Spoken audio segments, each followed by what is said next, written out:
Mi madre y mi hermana organizaban el cumpleaños número 90 del abuelo. Mi esposo se inclinó y me susurró: «Agarra tu bolso. Nos vamos. Actúa como si nada estuviera mal». Pensé que estaba siendo dramático hasta que cerró las puertas del auto con seguro y dijo: «Algo está muy, muy mal». 5 minutos después, llamé a la policía. No había visto a la mayoría de esas personas en 5 años, a algunas por más tiempo. A unas pocas estaba bastante segura de que nunca las había conocido. Alguien me entregó una copa de champán de plástico. Un niño pasó corriendo sosteniendo un plato de papel como si fuera un volante. Había sillas plegables, farolillos de papel, música suave sonando desde el altavoz Bluetooth de alguien. Todos los ingredientes de una celebración al aire libre sencilla, festiva, un poco incómoda. Debería haber estado bien, y durante la primera hora más o menos, lo estuvo. Me quedé junto a la mesa de aperitivos, fingiendo interés en las brochetas de uva. Mi esposo, Roger, estaba a mi lado, sosteniendo una copa de vino blanco y observando a la multitud con esa mirada neutral e inescrutable que pone cuando es demasiado educado para decir que quiere irse. Mamá estaba en su salsa, abrazando gente, secándose las lágrimas, retocándose el lápiz labial detrás de una servilleta. Papá estaba sentado cerca de la parrilla, quejándose del tiempo como si le hubiera ofendido personalmente. Mi hermana Natalie, como era de esperar, no estaba cerca de mí. Su esposo se reía de algo que nadie más encontraba divertido. Era la casa del abuelo, pero ya no se sentía como suya. Él la construyó después de que el negocio despegó. Nada ostentoso, pero lo suficientemente grande como para que la gente susurrara lo bien que le había ido. Ahora todos vivían aquí: mamá, papá, Natalie y su esposo. Supongo que había espacio. Habíamos volado desde Londres el día anterior. Llevaba años preguntando cuándo podíamos visitarlos, y la respuesta siempre había sido vaga. No es un buen momento. Él no se siente bien. Tal vez el próximo año. Luego, esta primavera, mamá había dicho: si realmente quieres verlo, ven para su cumpleaños. Así que lo acepté. Pensé que tal vez ella estaba cediendo, que esto significaba algo. La fiesta ya estaba en pleno apogeo cuando sacaron al abuelo en una silla de ruedas, con el cabello bien peinado, vistiendo un chaleco de suéter que vagamente reconocí. Todos aplaudieron como si acabara de desfilar por una alfombra roja. Me quedé allí, paralizada. Se veía bien, demasiado bien. Su rostro era suave, sus ojos distantes, como si escuchara a medias una canción que nadie más podía oír. Saludé. Él no me devolvió el saludo. Me dije a mí misma que era la edad. Mamá se inclinó y susurró: «Ya no habla mucho. Le cuesta». Asentí como si lo entendiera. Ella levantó su copa y comenzó el brindis, la voz temblando lo suficiente como para que se tratara de ella. 90 años de sabiduría, amor y generosidad, dijo. Él construyó nuestra familia. Nos dio esta vida. Algunos de los invitados sorbieron por la nariz. Una mujer detrás de mí murmuró: «Hermoso», en voz baja. Roger no aplaudió. Noté que estaba mirando fijamente. «Oye», dije en voz baja, dándole un codazo. «¿Qué pasa?». No respondió. Simplemente siguió observando al abuelo, o al hombre en la silla, supongo, como si memorizara cada arruga. «Roger», dije de nuevo. Fue entonces cuando se inclinó. «Agarra tu bolso. Nos vamos. Actúa como si nada estuviera mal». De hecho, me reí. «¿Estás bromeando?». No sonrió. Sus ojos no se movieron. «Agarra tu bolso». «¿De qué estás hablando?». Sonríe. «Entra, empaca ahora». Lo miré fijamente. «Roger, ¿qué es esto? Acabamos de llegar». Giró la cabeza lentamente, finalmente mirándome. «Algo está muy, muy mal». No fue como lo dijo, fue lo tranquilo que estaba, como si esto fuera un hecho, como la gravedad. Mis manos se enfriaron. Miré al abuelo. No se había movido. Sus manos descansaban en el reposabrazos como atrezzo. «¿Hablas en serio?», pregunté. Roger no respondió. Ya caminaba hacia la casa. Lo seguí escaleras arriba. Busqué a tientas la cremallera de mi bolso de noche. Mi corazón latía con fuerza. Tenía la boca seca. Seguía pensando: si se equivoca, esto va a ser tan vergonzoso. Si tiene razón, Salimos por la puerta principal. Nadie nos detuvo. Nadie ni siquiera levantó la vista. En el coche, Roger me abrió la puerta del pasajero como un caballero en una película de espías. Ambos entramos. Cerró las puertas con seguro. Luego agarró el volante y dijo: «Ese no es tu abuelo». Solía pensar que tal vez lo estaba imaginando. La diferencia, la forma en que las cosas se desarrollaban para mí versus mi hermana. Tal vez yo solo era sensible. Tal vez era dramática. Tal vez solo me gustaba encontrar razones para sentirme excluida. Eso me dije a mí misma durante años, hasta el día en que Natalie cumplió 18 años y toda la casa actuó como si ella estuviera abordando el Titanic. Estaba parada en la puerta principal con su mochila y una beca completa de matrícula, y mamá lloraba como si alguien hubiera muerto. «No tienes que irte», seguía diciendo. «Nos las arreglaremos. Por favor, quédate un poco más». Mientras tanto, 2 años antes, cuando yo cumplí 18 años, obtuve una maleta y un asentimiento. «Es hora de crecer», dijo papá. «Ahora eres adulta. Ve a construir tu vida». Sin abrazos, sin lágrimas, sin ofertas de ayuda para empacar, no quiero sonar amargada. Honestamente no. Me mudé, fui a la universidad, seguí adelante con las cosas. Pero hay algo en ser acompañada a la puerta como una invitada educada mientras a tu hermana le ruegan que se quede, que se te queda grabado. Lo divertido es que ni siquiera tuve elección sobre la universidad. Sabía que tenía que ir, no porque alguien me lo dijera, sino porque necesitaba una excusa para irme. Mis padres no contribuyeron ni un céntimo. Ni siquiera creo que preguntaran qué estaba estudiando. Fue el abuelo quien ayudó discretamente. Me enviaba dinero cada pocos meses, lo suficiente para salir adelante. Alquiler, comida, algún que otro percance. Sin alboroto, sin sermones. Solo un cheque doblado y una nota con su letra temblorosa. «Espero que esto ayude. Estoy orgulloso de ti. No me debía eso, pero lo hizo de todos modos». Lo recuerdo desde el principio. Antes incluso de que pudiera hablar con frases completas, tenía al abuelo. Él me levantaba y me contaba historias con una voz que siempre parecía saber secretos. Me hacía juguetes de madera y me enseñaba a usar un cepillo de carpintero cuando todavía usaba zapatillas de velcro. Olfateaba a cedro y té de menta. En ese entonces sentía que era mío, como si yo fuera su favorita. Tal vez lo era. Pero la vida es buena para separar a las personas. La universidad se convirtió en un trabajo. Un trabajo se convirtió en Roger. Y luego, así sin más, estábamos viviendo en Londres. No fue una fuga dramática. Fue una oportunidad, trabajo, el momento, y tal vez, si soy honesta, un alivio. Estar lejos hacía que todo se sintiera más fácil. Más fácil no notar lo raras veces que mis padres llamaban. Más fácil fingir que el silencio era solo por las zonas horarias. Más fácil no sentir el extraño vacío que siempre seguía a cualquier conversación con Natalie.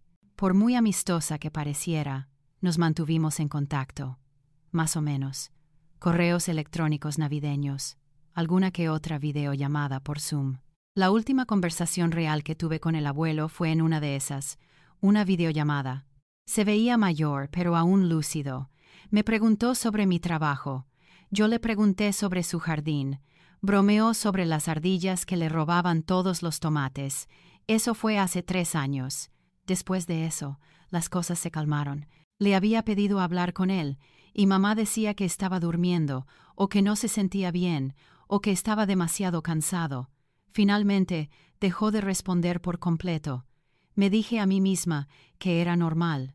La gente envejece, se aísla. Tal vez le costaba hablar.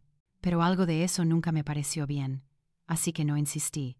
Tenía una vida, un trabajo, un esposo. Me dije a mí misma que no era personal, que no me habían excluido, sino que me habían dejado atrás suavemente, con cortesía.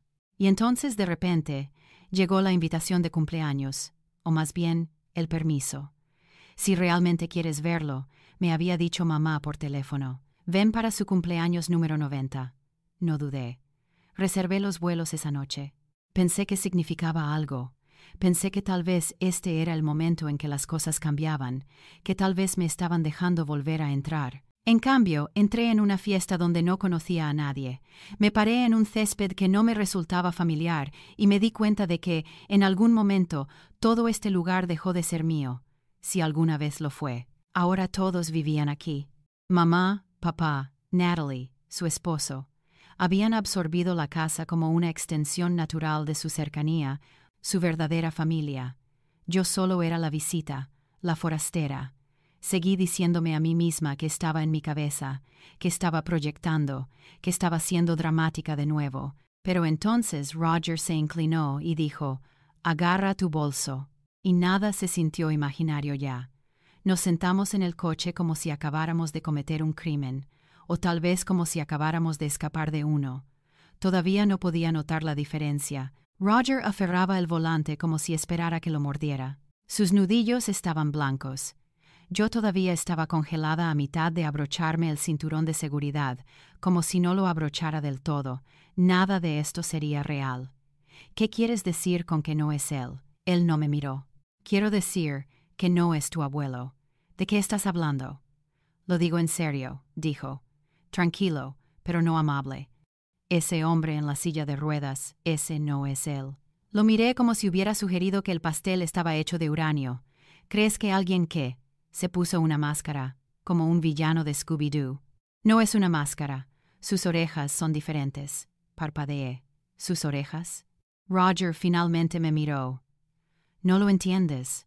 Recuerdo caras. Cada detalle que tengo desde que era niño. Puedo dibujar a una persona que vi una vez en una estación de tren en 2009.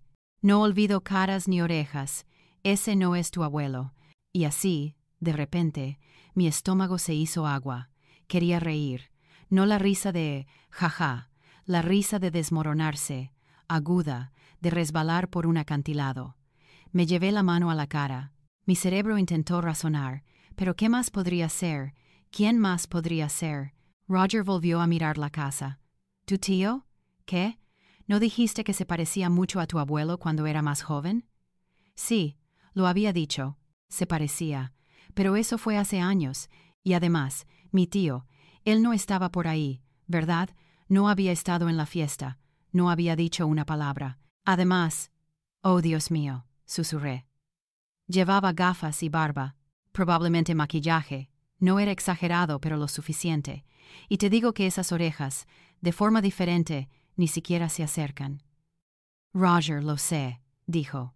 Sé lo que vi de Erawan. Pegué la frente a la ventana. Mi aliento empañó el cristal. Mi corazón retumbaba como si fuera a abrir un agujero en mis costillas. No quería creerle. Quería volver a cuando esto era solo una fiesta extraña, y yo era la invitada no deseada, la hija decepcionante, la extraña de fuera de la ciudad. Esa versión de la realidad se sentía tan segura. Entonces, ¿dónde está? Roger no respondió. ¿Dónde está? Sentí la pregunta recorrer mi cuerpo como una fiebre que baja. ¿Dónde está el abuelo? De repente, todo se torció. Los brindis incómodos, el llanto, la lista de invitados a medio llenar, la forma en que nadie me dejaba acercarme a él, la forma en que nunca habló, la forma en que me callaban cada vez que lo intentaba. No he hablado con él en 3 años, dije en voz alta. Roger me miró. ¿Qué? Tragué saliva. 3 años. La última vez fue por Zoom. Se veía cansado. Luego mamá dijo que estaba demasiado enfermo para hablar. Cada vez que llamaba, era «está descansando» o «tuvo una noche difícil». Pensé que estaba siendo dramática, pero ahora no estoy segura de no haber estado gritando en el vacío todo este tiempo. «Está bien», dijo Roger. «Creo que necesitas llamar a alguien». Lo miré fijamente. «¿Te refieres a la policía?» Asintió una vez. «Si nos equivocamos, no». No me moví. No respiré. Estaba imaginando la expresión en el rostro de mamá cuando me fui, esa pequeña sonrisa tensa que no llegaba a sus ojos, el leve movimiento de cabeza como si hubiera aparecido sin invitación en mi propia vida. «Voy a arruinarlo todo», susurré. «Victoria», dijo Roger suavemente, «tú no eres la que hizo eso». Extendí la mano hacia mi teléfono como si pesara 1000 libras. Mi pulgar se cernió sobre la pantalla, y luego llamé. La policía llegó más rápido de lo que esperaba. 2 oficiales, de paisano, discretos. Nos hablaron fuera del coche. Les dije lo que pude, que no era mucho, y lo hice sonar lo más cuerdo posible, lo cual no fue fácil. Sé que esto suena extraño, pero creo que alguien está suplantando a mi abuelo. No sé dónde está, y creo que algo anda mal. Hicieron preguntas, tranquilas, del tipo que parecen trampas, incluso cuando no lo son. Luego asintieron y caminaron hacia la casa como si fueran a entregar un paquete. Me quedé en el coche mirando. La fiesta no se detuvo de inmediato. Nadie gritó. Nadie corrió. Fue peor que eso. Todo simplemente se atenuó, como si alguien hubiera bajado el dial de la realidad unos cuantos puntos. La gente todavía sostenía vasos. Todavía sonreía, pero sus ojos ahora se movían rápidamente, sus hombros más tensos. Los oficiales comenzaron a apartar a la gente. Vi a uno de ellos hablar con mamá. Parecía como si alguien le hubiera dicho que el vino estaba estropeado. Luego se puso a la defensiva, gesticulando, sacudiendo la cabeza. Su boca se movía rápido, pero sus manos no. No tocaba a nadie, ni siquiera a papá. Él estaba a un lado, mirando el seto como si contuviera respuestas. Los vi hablar con el hombre en la silla de ruedas. Él no dijo una palabra. Luego debieron pedirle una identificación. Mamá entró y volvió con algo. No cambió nada. Luego los oficiales se arrodillaron de nuevo, hablaron en voz baja. Llevaban esa quietud profesional, tranquilos, serenos, indescifrables. Luego uno de ellos se levantó y se fue. El otro se quedó. Finalmente el hombre en la silla de ruedas levantó la vista y dijo algo, solo unas pocas palabras. Luego asintió. No había terminado, ni siquiera cerca. Un oficial volvió al coche. ¿Pueden quedarse cerca? Nos pondremos en contacto con ustedes pronto. ¿Es él? Pregunté. ¿Es mi abuelo? Todavía estamos confirmando algunas cosas, pero usted sabe que no es él. No respondió a eso. Nos pondremos en contacto. Luego se fue. Me senté allí sintiendo cada segundo presionarme, como, espera, ¿dónde está? ¿Dónde está? Esa noche, mi teléfono volvió a sonar. ¿Cómo pudiste, mamá? Furiosa, llorando o gritando. No pude distinguir la diferencia. Llamaste a la policía por nosotros, por tu propia familia. Crees que eres mejor que nosotros porque te mudaste. Traté de hablar. No pude. No entiendes. No estabas aquí. No viste cómo era. Hicimos lo que teníamos que hacer por él, por todos nosotros. ¿Qué hicieron? Pregunté, con la voz quebrada. ¿Dónde está? No tienes derecho a preguntar eso. No ahora. No después de lo que has hecho. ¿Dónde está el abuelo? Silencio. Luego un clic y la línea se cortó. Cuando la policía llamó a la puerta de nuestra habitación de hotel a la mañana siguiente, pensé que iba a vomitar. No porque les tuviera miedo, aunque también, sino porque una parte de mí todavía esperaba que Roger se hubiera vuelto loco, que hubiera malinterpretado algo, que se hubiera dejado llevar, orejas equivocadas, identidad equivocada, todo equivocado. Pero no vinieron a arrestarnos ni a interrogarnos. Vinieron a decirme que mi abuelo había muerto. Hacía 3 años. No lo dijeron así, por supuesto. Estaban tranquilos, profesionales. Un oficial habló la mayor parte del tiempo mientras el otro me observaba como si pudiera salir corriendo. Se ha hecho una declaración voluntaria. La familia informa que el señor Ellis falleció en marzo de 2022. Afirman que fue por causas naturales. El cuerpo fue enterrado en privado. Me senté. Ya no sentía las piernas ni los dedos. Estamos tratando esto como una investigación abierta hasta que el forense pueda confirmar las circunstancias del aprobado. Muerte. Las palabras rebotaron en mí como gotas de lluvia en un coche cerrado. Las escuché. Simplemente no las asimilé. 3 años. 3 años. Y yo había estado enviando tarjetas de cumpleaños. Había estado pidiendo videollamadas por Zoom. Me había estado preguntando si había hecho algo mal. Si tal vez el abuelo estaba enojado conmigo por mudarme, si tal vez solo estaba cansado, solo confundido, solo demasiado enfermo para hablar. No, se había ido. Ni siquiera me lo dijeron. No se lo dijeron a nadie. Apenas recuerdo lo que le dije a los oficiales. Creo que pregunté si sufrió. Dijeron que aún no lo sabían. Creo que pregunté si el hombre de la fiesta era mi tío. Asintieron. Quería gritar o gol, pier algo o meterme en un agujero y no volver a salir. En cambio dije, gracias, como una buena chica, como una idiota educada. La noticia comenzó a filtrarse en línea unos días después. Al principio, eran solo susurros, publicaciones de Reddit, un blog de chismes local, pero luego alguien subió un video, imágenes borrosas y temblorosas de un teléfono, del brindis de cumpleaños, de mi madre secándose los ojos, de mi abuelo, no él, fingiendo escuchar como si todo fuera real. Este hombre murió hace 3 años. Su familia le organizó una fiesta de cumpleaños número 90. De todos modos, fue interpretado por otra persona. Internet hizo lo que siempre hace. Se rió, luego especuló, luego nos destrozó a todos. No leí los comentarios, no después de los primeros 20. Aparentemente yo era de todo, desde cómplice hasta narcisista, o una mocosa desagradecida que debería haber dejado a su familia en paz. La gente tenía opiniones, la gente siempre las tiene. Luego vino la llamada del abogado, no el de ellos, el suyo, el del abuelo. Victoria, he estado tratando de localizarla desde hace algún tiempo. Casi colgué.